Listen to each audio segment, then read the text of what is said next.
Hello and welcome to my channel. I'm proudhufflepuffbooks and today I'm gonna be doing the Pray for the Wicked book tag.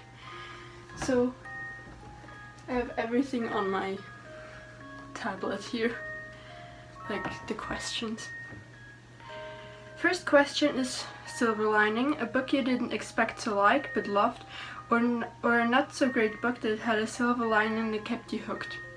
So the first book is a book that I didn't expect to like but loved, was The Hunger Games by Suzanne Collins. Like, I knew that the book was really hyped and that stuff, and I mostly don't really like overhyped stuff because then I get too excited and then I think that I'm gonna love it, but in the end I don't.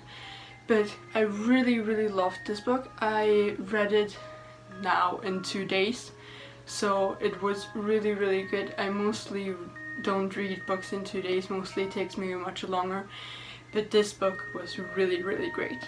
So the second question is Say Amen, Saturday Night, either a book you were thankful was over or a book you can spend all Saturday night reading. And I chose a book that I'm thankful that it was over. It was Go Ask Alice by Anonymous.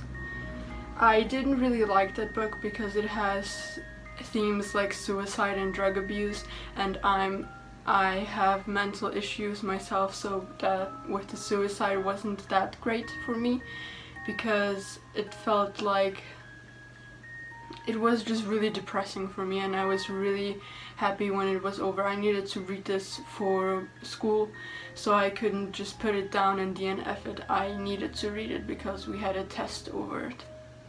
So yeah, I didn't really like this book.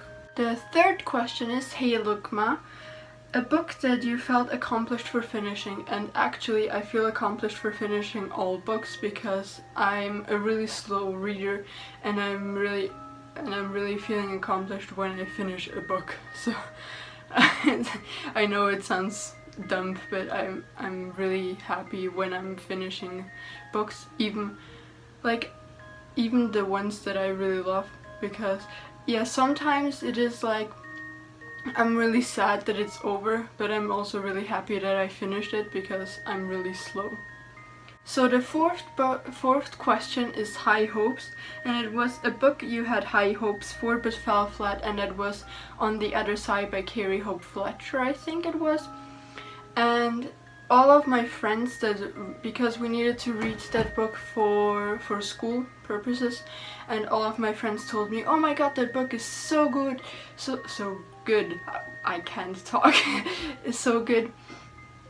And you really need to read it, and it's so good. I cried so much, and I didn't really have any sad emotions while reading it. I don't know, maybe I'm just emotional as a wreck, I don't know.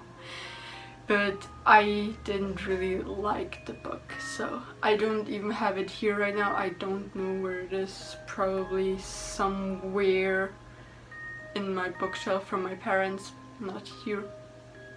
But yeah, I didn't really like that book. So the fifth question is, I think it's the fifth question, is Roaring Twenties, a book that makes you feel nostalgic. And I picked Erebos from Ursula Poznanski because I read this book when I was like around 10, I think I was. And I really enjoyed that book. So whenever I read it or whenever I see it, I feel really nostalgic. The sixth question is Dancing's Not a Crime, a book that BookTube makes you feel like it's a crime for loving or hating. And I have picked The Twilight Saga by Stephanie Meyer. I really hate this book. I couldn't even, I DNF'd it so often. I really tried so hard to read it and to love it, but I really couldn't. I just don't like it with the sparkling vampires and that stuff. I'm sorry, I rather not have my vampires sparkle the whole time in sunlight. So I'm really sorry for not liking this book. The seventh question is One of the drunks, a book you got drunk on, or that left you in a book hangover. I can't talk. Hangover. Hangover. And that was Harry Potter, because I really loved the book and I always needed to read it. And yeah, I think that's all I have to say about that. Yeah. Number 8 is The Overpass, a book that deals with a difficult subject matter. And I have picked 13 Reasons Why by J. Asher, because it deals about suicide and how someone can really feel down with some things people say to another, to someone, or how things can make other people feel, and that you should really watch out what you say to other people and that stuff. So I've really liked this book, even though it deals about suicide. I really loved it. I have read it once in English and once in German. So yeah, I really liked it. The 9th question is, King of Clouds, you go to book to lift you up or when you feel down? Like your go-to book to lift you up or when you feel down. And that's again Harry Potter, because I always read it when I feel down, when I'm depressed, when I'm sad, when I just had a bad day, and it always picks me up and lifts me up, lifts up my mood, and I'm really thankful for that.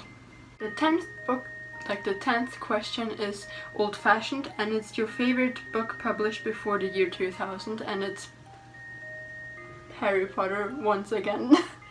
Because I don't really have any books that are published before 2000, and this is like the only book that I could find. The 11th question is Dying in LA, a book that you love that is underhyped. And I have picked Moondust by Gemma Fowler. Gemma Fowler, I think I said her name right. And it's really, really good. I really recommend this book to so many people. It's a sci-fi book, and it's about a girl that is like in Lunar Inc. and she should portray, like, she's kind of the mascot of Lunar Inc. because she was the only one that survived an attack. And first she doesn't want to, but then she's like fine with it. But after she starts talking with a prisoner that knows more about Lunar Inc. than she does, she starts to regret her choice to ever saying yes to that. So yeah, I really love this book, so I really recommend it to so many people. So yeah, that was all of the tag, and I really hope you enjoyed this video. I really hope that you will subscribe, or that you will like or comment on this video. So have a really good day, and bye!